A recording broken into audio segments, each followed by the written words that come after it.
प्रतिष्ठिता मनोमेवाच्य प्रतिष्ठितम्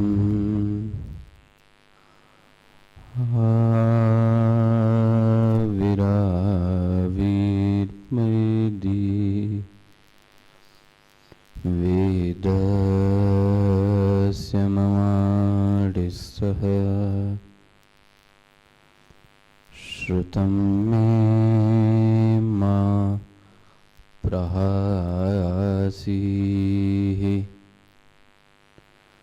अनेनाधीतेन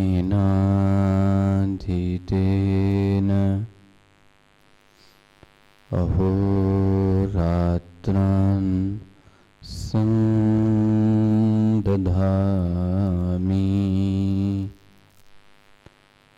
ऋतं वदिष्यामि सत्यं वदिष्यामि तन्मामवतु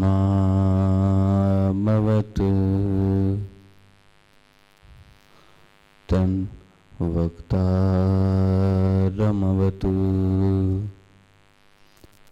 अवतु माम् अवतु वक्तारम् ॐ शान्तिः शान्तिः शान्तिः। शङ्करं शङ्कराचार्यं केशवम् सूत्रभाष्यकृतौ वन्दे भगवन्तौ पुनः पुनः भगवन्तौ पुनः पुनः। नमः श्री शंकरानंद गुरुपादाम्बुजन्मने सविलास महामोह ग्राहग्रासैककर्मणे तत्पादाम्बुजरुहद्वन्द्व सेवा निर्मलचेतसां सुखबोधाय तत्त्वस्य विवेकोऽयं विधीयते। इसको दोहराइएगा। शब्दस्पर्शादयो विद्या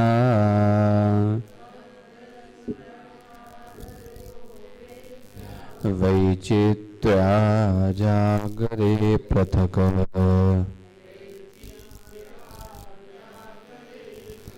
ततो विभक्तास्ततसंवित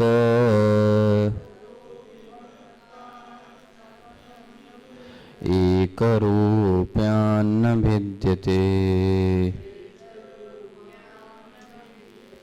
तथा स्वप्नेत्र वेद्यं तु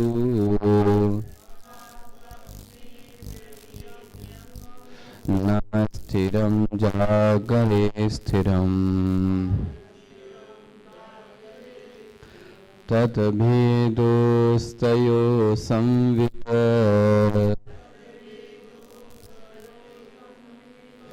एकरूपा न भिद्यते। सुप्तो स्थितस्य सौषुप्त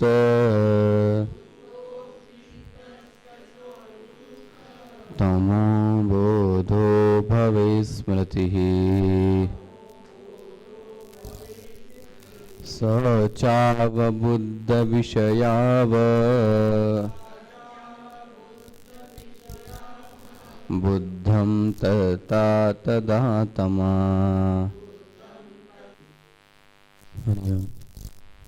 सेवा निर्मल चेतसाम।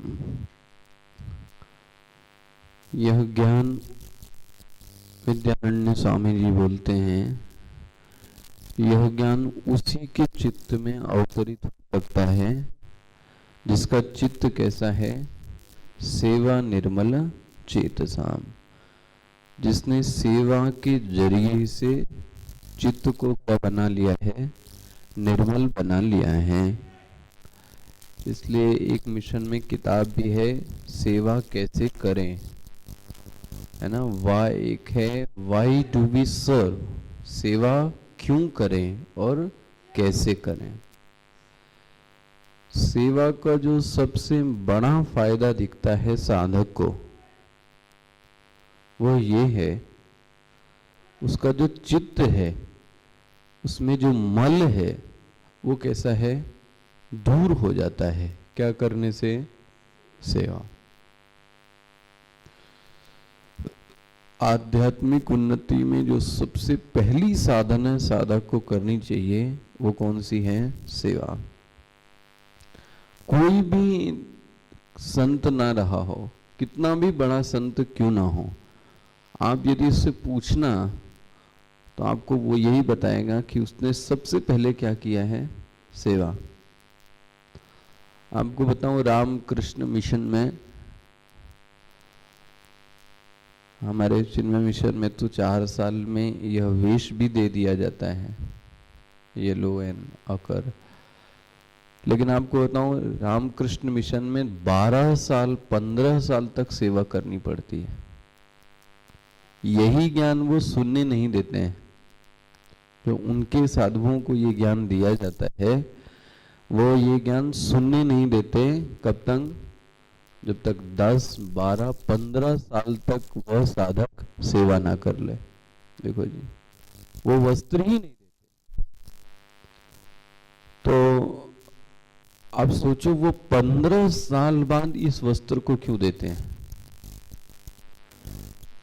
मैंने वहां एक साधक से पूछा तो उन्होंने बताया, कपड़े साफ करना, खाने के बर्तन साफ करना, झाड़ू लगाना, पोछा लगाना, और इतना करने पर भी वो क्लास में एंट्री नहीं देते हैं। उनके लिए अलग सत्संग होता है। लेकिन जब 10-12 साल का वो मैच्योर्ड हो जाता है, धीरे धीरे धीरे धीरे, तब उनके एक साधक को क्या होती है, एंट्री दी जाती है। किस लिए, अब आप उपनिषद को क्या कीजिए, पढ़िए। यही चीज कैलाश आश्रम में है। इतना बुजुर्ग हो जाता है व्यक्ति साधना करते करते करते, तब उसको कहीं पढ़ने और पढ़ाने का मौका दिया जाता है।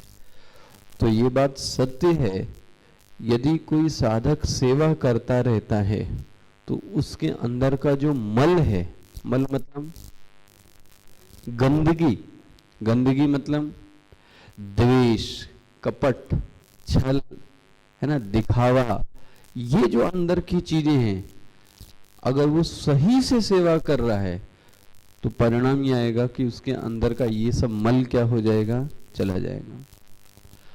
और इसलिए मैं कहता हूँ, सेवा का सबसे अच्छा पर्याय जो है वो कौन है, हनुमान जी।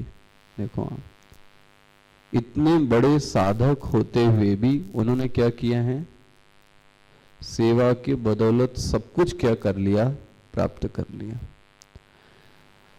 इस मार्ग में मैं आपको बताऊं, उपनिषद के मार्ग में दिखता तो कुछ भी नहीं है सेवा का महत्व, लेकिन मैं आपसे दावा कर सकता हूं, बिना सेवा की ये ज्ञान पचता भी नहीं है। बिना सेवा की यह ज्ञान पचता भी नहीं है। आप करके देख लो। इसलिए यहां पे जानबूझ के बोला गया, तत्पादाम्बुज रूह द्वंद्व, मिला ना। तत् मतलब वह, कौन वह, कौन वह, है ना, शंकरानंद पकड़े ना, ये सर्वनाम है कि नहीं? किताब देखो भाई, देखा, तत्पादाम्बुज, उनके पैरों की सेवा करने से मिला आपको। द्वंद्व, द्वंद्व मतलब दोनों पैर, मतलब पैरों की सेवा करने से। पैर कैसे हैं? पादाम्बुज, जो कमल की तरीके से हैं, उनकी सेवा करने से सेवा निर्मल चेतसाम, ऐसी सेवा करने से उनका चित्त क्या हो गया? शुद्ध हो गया। देखो अब ये क्या बताना चाह रहे हैं, किसका चित्त शुद्ध हो गया? किसका चित्त शुद्ध हो गया? नहीं जी, ये किताब कौन लिख रहा है? आप अभी भी समझ नहीं पाए हो पंचदशी में। तो विद्यारण्य स्वामी जी किसके लिए बोल रहे हैं? अपने तो बोल रहे हैं। मेरे जो गुरु थे वो कौन थे? कुछ याद नहीं आ रहा आपको? मेरे जो गुरु थे वो कौन थे? शंकरानंद थे। उनकी सेवा करने से, तत् मतलब वह मतलब कौन? उनके गुरु। उनकी सेवा करने से सेवा निर्मल चेतसाम, मेरा जो चित्त है वो कैसा हो गया? शुद्ध हो गया। और अब बोलते हैं शुद्ध चित्त हो गया, इसलिए मैं क्या कर रहा हूं? विवेकोयम विधीयते, मैं विवेक कराने की कोशिश कर रहा हूं। जुड़ा इसका? अच्छा जी, क्या विवेक में कराएंगे? किसका विवेक कराओगे? दाल चावल का भी विवेक मैंने बताया था, अर्थ का भी विवेक होता है, धर्म का भी विवेक होता है। किसका विवेक? ना ना, किताब देखो मुझे, इसका मतलब आपका तादात्म्य नहीं बन रहा है अभी। तत्वस्य, एक ही तो श्लोक है, उसमें भी आप नहीं समझ पा रहे हो। सेवा निर्मल चेतसाम, ये अशुद्धि अभी भी है। तत्वस्य विवेकोयम विधीयते, लिखा है कि नहीं लिखा है? तो एक ही श्लोक में आप नहीं खोज पा रहे हो ये सब। विवेक दे रहा हूं, किसका विवेक दे रहा हूं? तो शब्द क्या है? तत्वस्य, तत्व का विवेक दे रहा हूं। कैसे दे रहे हैं? बोले सुख बोधाय, मैं सरलता से यह बोध क्या कर रहा हूं? देने जा रहा हूं, जिससे तुमको तत्व का ज्ञान हो जाए, है ना। अब कोई ये कह सकता है कि आपके अपने गुरु के प्रति श्रद्धा है, शंकरानंद जी के प्रति, मेरी तो नहीं है। समझना इस प्रश्न को।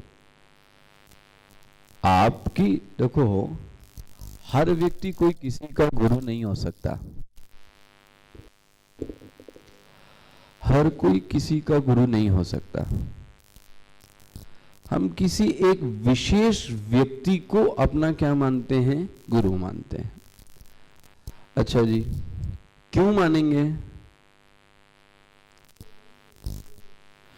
क्योंकि मुझे ये लगता है कि मुझे इस व्यक्ति से क्या मिला है? ज्ञान मिला है। ध्यान रखना, ये एक ऐसी व्यक्ति की पर्सनल चीज है कि कोई जबरदस्ती नहीं करा सकता। ये ध्यान रखना, इसमें कोई मिलिट्री का रूल नहीं लागू कर सकते आप। यहां तक कि हमारी संस्था में भी है, कोई जरूरी नहीं है कि आप जिसके पास रहो उसको क्या मानो अपना, ना, ऐसा कोई जरूरी नहीं। आपको इसका उदाहरण दूं सबसे अच्छा, अगर आप अभी भी गीता भवन गए होंगे 1-2 साल में, मुझे गुरुजी ने ही सुनाया था ये दृष्टांत। इसका एक बहुत बढ़िया दृष्टांत आपको सुनाना। गोवर्धन पीठ के शंकराचार्य जी कौन है? किसी को नहीं पता? आप लोग तो भारत की नैया डुबो दोगे। गोवर्धन पीठ के शंकराचार्य जी कौन है? स्वामी निश्चलानंद जी। आपने सुना होगा, ये गीता भवन में अभी आए थे। अच्छा जी, ये कहाँ रहते थे पहले? ये वृंदावन के आश्रम में स्वामी अखंडानंद जी के पास रहते थे। वहीं पे अपने स्वामी जी भी रहते थे कभी कभी। और ये पढ़ते किससे थे? स्वामी अखंडानंद जी से। ठीक है, सब कुछ उनसे करते रहते थे, लेकिन स्पष्ट बोला था, मैं गुरु किसको मानता हूं पता है? करपात्री। देखो जी, मैं आपको इससे एक सबक दे रहा हूं, कितना खुला होना चाहिए धर्म। बोले मैं पढ़ता जरूर हूं, सेवा भी आपकी करता हूं, लेकिन मेरा जो एक भाव बनता है, कट्टरता का भाव, वो आप देखना अखंडानंद जी में कभी कट्टरता का भाव नहीं रहा, वो उदार चरित्र के रहे। लेकिन इनका जो चरित्र है वो कैसा है? आपने देखो, कट्टर स्वभाव का है। ये कट्टर स्वभाव किससे आया है पता है आपको? करपात्री जी से। तो ये जाते थे और इन्होंने संन्यास दीक्षा किससे ली पता है? करपात्री जी से। और फिर दीक्षा लेने के बाद फिर कहां चले आए? फिर अखंडानंद आश्रम चले आए। और इनके अलग खाने की, है ना, क्योंकि दंडी स्वामी थे, तो अलग खाने की, अलग रहने की व्यवस्था भी किसने की? स्वामी अखंडानंद जी ने। आप जरा देखो, कभी पर इस बात पर जोर नहीं दिया गया कि आप मेरी संस्था में हो तो गुरु किसको मानो? मुझको ही मानो। जरा सबक लेना आप इससे। यहां तक कि मैं आपको बताऊं, कई बार व्यक्ति पढ़ता भी है, लेकिन कोई जरूरी नहीं है कि वो उसको माने। कड़ में है, यह एक ऐसी चीज है, क्योंकि गुरु व्यक्ति एक विग्रह से कुछ उसको प्राप्त होता है, वो उसको ही क्या करता है? मानता है। यहां कर भी मैं आपको क्लियर करूं, हमने दीक्षा और शिक्षा इसलिए दो चीजें बोलेगी। दीक्षा गुरु तो हमारे यहां बहुत सारे हैं। आप सोचो तो कोई कोई संतों ने तो लाखों लोगों को दीक्षा दी है, लेकिन वो उनको वास्तव में पहचानते भी नहीं होंगे कि इसको मैंने क्या करा है। तो फिर इसका महत्व क्या रह गया? मेरा प्रश्न समझ में आया? गुरु और शिष्य का वह संबंध है कि पहली बात, गुरु जो शब्द की व्याख्या की गई है वो क्या की गई है पता है? जो अंधकार से प्रकाश की ओर ले जाए। वह व्यक्ति की बात नहीं की जा रही, ध्यान रखना। जो अंधकार से प्रकाश की ओर ले जाए वह तत्व ही क्या है? गुरु। यहां तक कि वह चाहे स्त्री हो, चाहे वह पुरुष हो, चाहे वह बालक हो, हाँ, चाहे वह पशु क्यों ना हो। समझना जरा। लेकिन यह शर्त होनी चाहिए, मुझको ऐसी अनुभूति होनी चाहिए कि इस व्यक्ति ने मुझको अंधकार से प्रकाश की ओर लाकर रखा। करना, या दूसरे शब्दों में कहा जाए, जो व्यक्ति को डायरेक्ट नॉलेज दे, डायरेक्ट नॉलेज मतलब साक्षात ज्ञान दे। पकड़ में, यहां दीक्षा और शिक्षा की बात नहीं कर रहा हूं मैं। जो उस व्यक्ति को क्या दे? साक्षात ज्ञान दे, वो व्यक्ति क्या है? उसका गुरु है। ये चीज आपने देखा ना, इतेशा मनीषा पढ़ा आपने ना। ऐसा कुछ भी हो लेकिन जिसकी ऐसी मति है वो मेरा क्या है? आपने मनीषा पंचकम में भी देखा। पकड़ में जरा ये शब्द, क्योंकि मैंने ये एस्पेक्ट छोड़ दिया था, मैंने अभी देखा तो स्वामी जी ने इस पर बहुत ही अच्छी टॉक दी है। अच्छा जी, अब विद्यारण्य स्वामी जी ने अपने शंकरानंद जी को माना, लेकिन ना आप अंदर से सोचो तो मेरे और आपके मन में भी भाव आता है, आपने माना मेरा तो उनके प्रति कोई भाव, तो मैं क्यों करूं? बोलो जी, अब आप क्या करोगे? आपका उनके प्रति एक विशेष भाव था, भाई मैं हूं, आपका विशेष है, लेकिन दुनिया वालों का तो ऐसा कैसे रिक्वेस्ट कर सकते हो आप कि दुनिया वाले भी करें? तो विद्वान ने बोला यहां पे जरा देखना बहुत ध्यान से, यहां पे श्री शंकरानंद का अर्थ व्यक्ति नहीं लेना चाहिए। मैं कहना क्या चाह रहा हूं वो पॉइंट में आना, समझ में आया? आया ना? नमः श्री शंकरानंद, बोले यहां व्यक्ति की बात नहीं की गई है। विद्यारण्य जी के लिए कौन है? वो गुरु हैं, तो उनके लिए ठीक है, लेकिन हमारे लिए क्या है पता है? मैं ऐसे गुरु को प्रणाम करता हूं। कैसे गुरु को? जो कैसे हैं बता? श्री वाले हैं। श्री मतलब, श्री मतलब, श्री मतलब ज्ञान में भी वृद्ध, धन में भी वृद्ध, हर चीज में क्या है? वो समृद्ध हैं। उनको क्या बोलेंगे? श्री। ठीक है। अच्छा, दूसरा उनका स्वभाव क्या है? दूसरा स्वभाव शंकर। शंकर का अर्थ क्या है? हाँ, शम करोति इति शंकरः। शंकर शब्द कैसे बना? शम करोति इति शंकरः। शम करोति मतलब, शम मतलब कल्याण। जो कल्याण करता है उसको क्या बोलते हैं? शंकर। मिल रहा है आपको? मैं क्या बताने की कोशिश कर रहा हूं, मेरे ख्याल आप समझ पाए होंगे। नमः श्री शंकरानंद। तीसरा स्वभाव क्या है?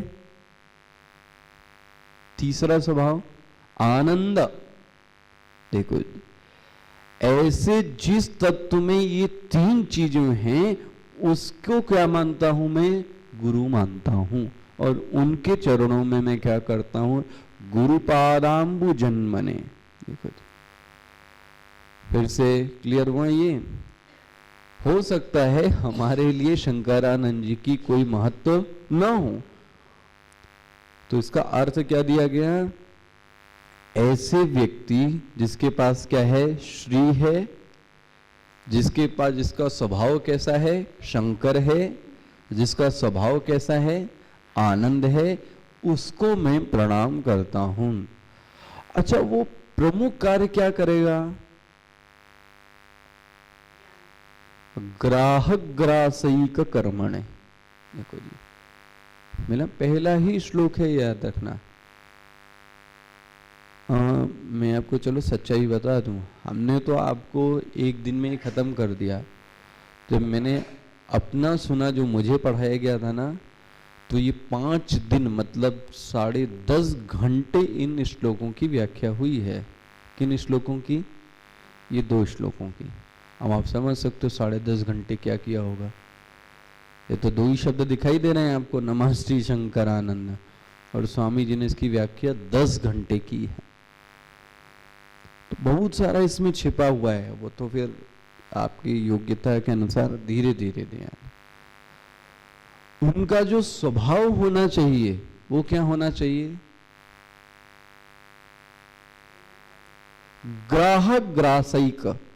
वो ग्राह को क्या कर ले? ग्रस ले। कौन? गुरु। ध्यान रखना, मेन स्वभाव क्या होना चाहिए? ग्राहक ग्रासयिक। ग्राह मतलब मैंने पहले दिन भी बताया था, मगरमच्छ।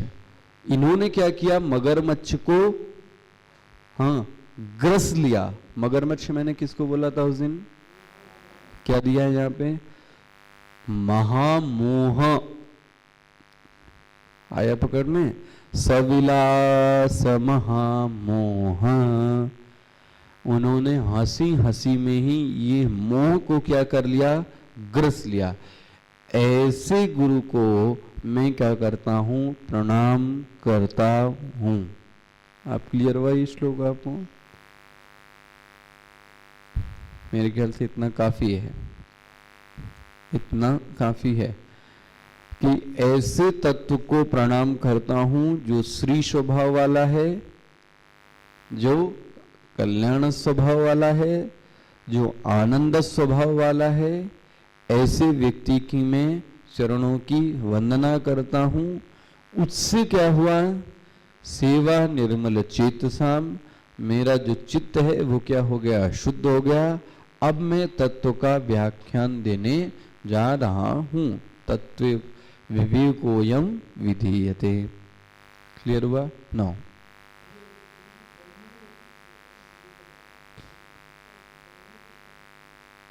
जन्म ने जो ऐसा व्यक्ति है यहां पर विराजमान है, उसके जो चरण हैं उसमें मैं क्या करता हूं, जन्म ने मतलब ऐसा नहीं कि वो कहीं अदृश्य रूप से है, आपके सामने वो व्यक्ति है और मैं उनको क्या कर रहा हूं, प्रणाम कर रहा हूं। अच्छा जी, कल मैंने आपसे बोला था हमारी 3 अवस्थाएं हैं, जागृत, स्वप्न, सुषुप्ति। आपसे निवेदन करूं, ये जो आपका मेडिकल शास्त्र है, चिकित्सा शास्त्र,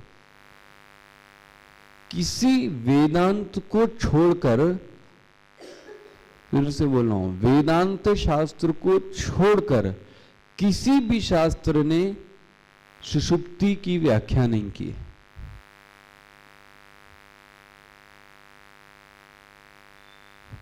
आप किसी भी डॉक्टर से डीप स्लीप के बारे में जरा पूछो, एनालिसिस करो, what is deep sleep, what is the symptom of the deep sleep, deep sleep क्यों आती है। वो नींद की व्याख्या कर सकते हैं, याद रखना, लेकिन आप बोलो सुषुप्ति की व्याख्या करो तो वो सुषुप्ति की व्याख्या नहीं कर सकता। और आप जरा पूछना, पढ़ना, इसके बारे में कितना है अपने पास। तो वेदांत एक ऐसा शास्त्र है जिसने जागृत पे तो लोगों ने की है, मेडिकल शास्त्र, चिकित्सा शास्त्र जागृत पे तो बोलता ही है, कुछ लोग स्वप्न में भी बोलते हैं, लेकिन सुषुप्ति के बारे में कोई भी नहीं बोलता है। क्लियर हो गया? कल मैंने परिभाषा दी, जागृत अवस्था किसे कहते हैं, what is definition of the awaking state. जब इंद्रियों से विषयों का जो ज्ञान होता है, जिस अवस्था में यह ज्ञान होता है उसको क्या बोलेंगे, जागृत अवस्था। ठीक है? स्वप्न की क्या परिभाषा दी, जब मन के द्वारा ज्ञान होता है, जब इंद्रियां किसमें लीन हो गई, मन में, तब कौन सी अवस्था है, वो स्वप्न की अवस्था है। अच्छा नहीं, सुषुप्ति, जरा इस पर आना। अब सुषुप्ति में मन भी क्या हो गया, लेकिन ऐसा नहीं है कि वहां पर ज्ञान नहीं है। ध्यान से समझना जरा, जागृत में ज्ञान को व्यक्त कर लिया, क्यों, क्योंकि इंद्रियां हैं। ठीक है? आपको अभी गर्म लगा, ठंडा लगा, अच्छा लगा, बुरा लगा, आपने इंद्रियों से क्या कर दिया, व्यक्त कर दिया। Very good. स्वप्न अवस्था में आपने मन को दिखाया, जैसा मन प्रसन्न है, जैसा आपने सोचा है, वैसा ही आपको क्या दिखने वाला है, स्वप्न दिखने वाला है। तो स्वप्न भी हो गया। लेकिन सुषुप्ति में क्या होता है, बोलो भाई। अब आपका मन भी क्या हो गया, लीन हो गया, इंद्रियां भी क्या हो गई, लीन हो गई। तो सुषुप्ति में ज्ञान होते हुए भी मैं फिर से बोल रहा हूं, सुषुप्ति में ज्ञान होते हुए भी हम उस ज्ञान को व्यक्त नहीं कर पाते हैं। ठीक है, ये बात नहीं समझ में आई तो फिर से पूछ लेना। आपको समझ में आई है मां? सरोज मां, मन लीन हो गया, इंद्रियां लीन हो गई, अब करण तो आपके पास कुछ है ही नहीं, तो आप बोलोगे कैसे? ऐसा नहीं है कि हमारे पास ज्ञान नहीं है, ज्ञान है, लेकिन हम उसको बोल नहीं सकते। और जब आप सो के उठते हैं तब क्या बोलते हैं? मुझको अच्छी तरीके से नींद आई। अच्छा, और क्या बोलते हैं? मुझे वहां पर बहुत आनंद आया। बोलो जी, ये किसका अनुभव नहीं है? हम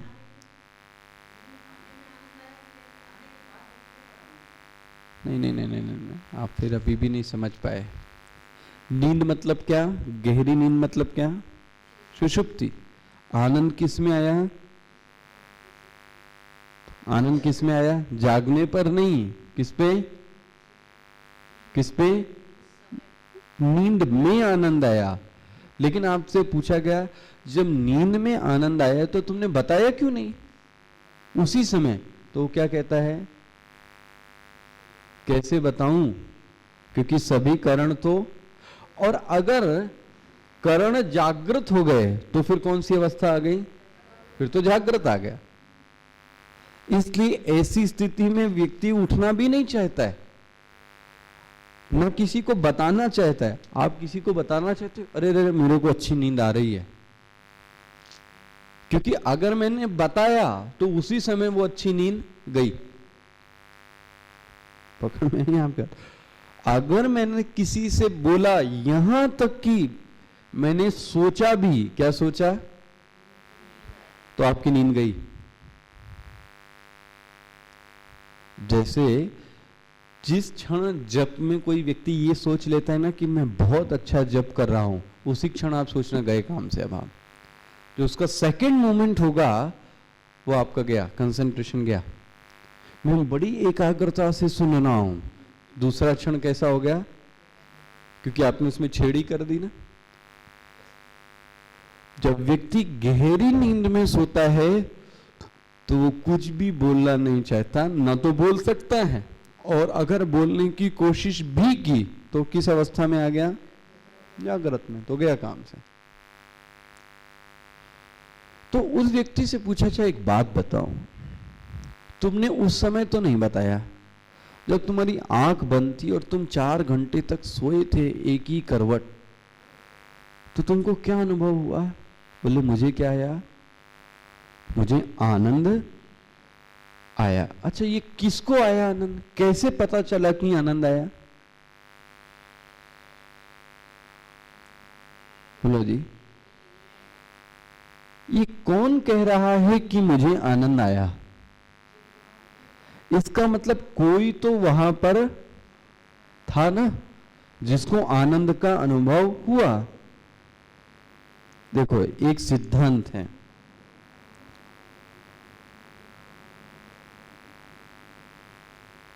अनुभवकर्ता और स्मृतिकर्ता एक ही होता है। इस सिद्धांत को पचा लो। क्या सिद्धांत बोला? अनुभवकर्ता और स्मृतिकर्ता एक ही होता है। मतलब मैं मिठाई खाऊं और मेरा मुंह मीठा हो जाए और याद किसको आए? ये तो नहीं होता ना। जिसने ये अनुभव किया उसी को किसकी आएगी? बोलो जी, याद भी उसी को आएगी। पकड़ में है? जैसे इस क्लास के आनंद का जिसने अनुभव किया, वही इस क्लास के अनुभव को क्या कर सकता है? कोई पड़ोसी तो याद। अगर वह व्यक्ति ये कह रहा है कि मैं अच्छे से सोया, यह उसकी स्मृति है, तो इसका मतलब अनुभव करता भी, बोलो जी, वही होगा। क्योंकि स्मृति कर्ता और अनुभव कर्ता सदैव एक होता है। तो सुषुप्ति में इसका मतलब कोई था जिसने आनंद का अनुभव किया, लेकिन उसकी यह विवशता थी कि वह उस समय बोल नहीं पाया। जागृत अवस्था में वह आके कहता है कि मैं सुख से, अच्छा ये किताबी यदि बात है तो आप अपना अनुभव लो। आप अभी सब सो के उठे ना, जिसको नींद आई है रात में, उसके उठने के बाद आपको कैसा लगा? मैं फ्रेश हो गया, ये अनुभव आया। किसको हुआ ये अनुभव? जिसने उस सुषुप्ति में अनुभव किया वही आके क्या कह रहा है? मैं सुख से। इसका मतलब जागृत में भी वही है, मतलब जागृत में भी ज्ञान तत्व है, स्वप्न अवस्था में भी ज्ञान तत्व है, और सुषुप्ति अवस्था में भी सिद्ध हुआ कि नहीं हुआ? बोलो जी। जैसे जागृत और स्वप्न में ज्ञान तत्व दिखाई देता है, हो सकता है वैसा सुषुप्ति में दिखाई, लेकिन आपका अनुभव ये बताता है कि सुषुप्ति में भी वही ज्ञान तत्व है। अब श्लोक देखो क्या बोलता है। शब्द स्पर्शादयो वेद्या, हम शब्द स्पर्श आदि को जान रहे हैं। वैचित्र्या जागरे पृथक, जागृत अवस्था में सब कैसा लग रहा है? अलग अलग लग रहा है, शब्द स्पर्श रूप रस गंध। लेकिन ततो विभक्तात्, इतना विभक्त होते हुए भी शब्द अलग है, स्पर्श अलग है, रस अलग है, गंध अलग है, लेकिन उसमें क्या बोला गया? संवित। और वो संवित कैसा है? एक। देखो लिखा है एक या नहीं? इसमें क्या लिखा है शब्द? ततो विभक्तात् संवैतै, संवित एक। क्या पढ़ेंगे उसको? संवित एक। रूप्यान्न भिद्यते, कोई वह भेद वाला नहीं है, वो कैसा है? एक है। आगे इसकी और भी व्याख्या अभी तो कल करेंगे, अभी तो आपको मैंने इसका श्लोक का अर्थ बताया है। ओम पूर्णमदः पूर्णमिदं पूर्णात् पूर्णमुदच्यते पूर्णस्य पूर्णमादाय पूर्णमेवावशिष्यते। ओम शांति शांति शांति। हरिः ओम। श्री गुरुभ्यो नमः। हरिः ओम।